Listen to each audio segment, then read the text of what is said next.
वाह जय हो।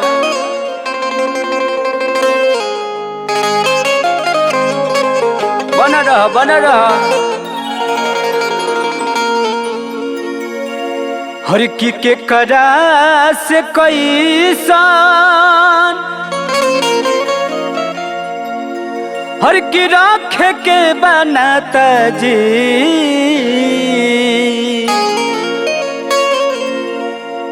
हर के करा से कैसान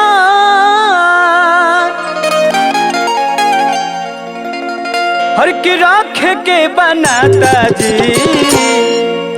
और की पढ़ली रामायण रहुआ चल जाई पाता जी पढ़ली रामायण रहुआ चल जाई पाता जी कबो ना ओराई ऐसन अमर बगाथा जी कबो ना ओराई ऐसन अरे अमर बगाथा जी पढ़ली रामायण रहुआ चल जाई पाता जी पढ़ली रामायण रहुआ चल जाई पाता जी। अरे बन रहा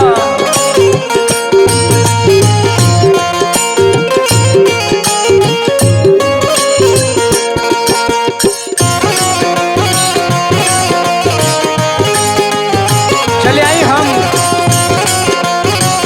M4U स्टूडियो के माध्यम से भजन सुनावे जा रहा बनी।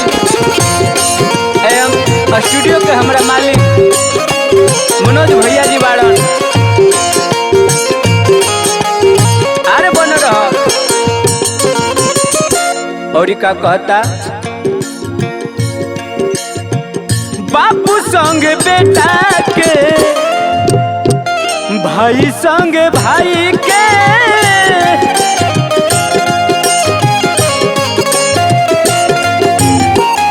बापू संग बेटा के भाई संग भाई के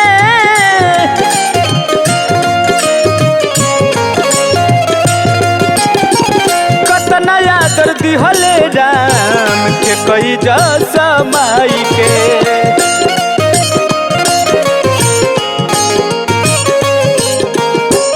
कतना आदर दिहले राम के कई जस माई के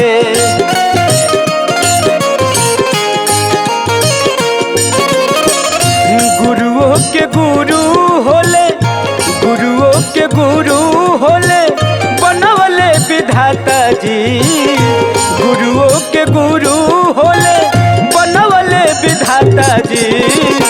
पढ़ली रामायण रहुआ चल जाई पाता जी पढ़ली रामायण रहुआ चल जाई पाता जी। चलिए आई हमरा बैंजू को संगत कर रहल बारे आदित्य भैया जी लेकिन इनकर अभी बैंजू के जोर नहीं है एने हमरा तबला पर आशीष भैया जी बाड़न एने हमरा नाल पर राहुल भैया जी एने झाल पर हमरा दीपक भैया जी की हमेशा इनकर प्यार दुलार आशीर्वाद मिलत रहेला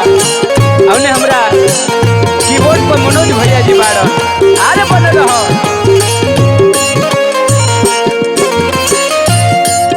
और का मित्र से निभावल जाला कैसे मिताई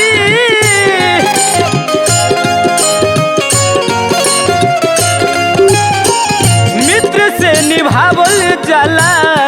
कैसे मिताई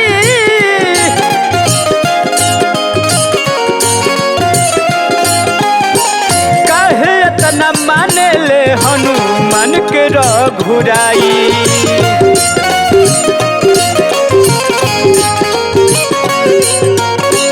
काहे न मान ले हनुमान के रघुराई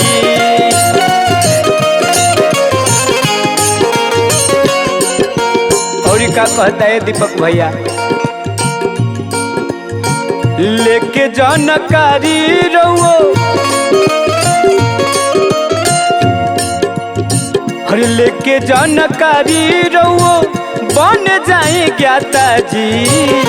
लेके जानकारी रहो बन जाई ज्ञाता जी पढ़ली रामायण रउआ चल जाई पाता जी पढ़ली रामायण रउआ चल जाई पाता जी पढ़ली रामायण रउआ चल जाई पाता जी पढ़ली रामायण रउआ चल जाई पाता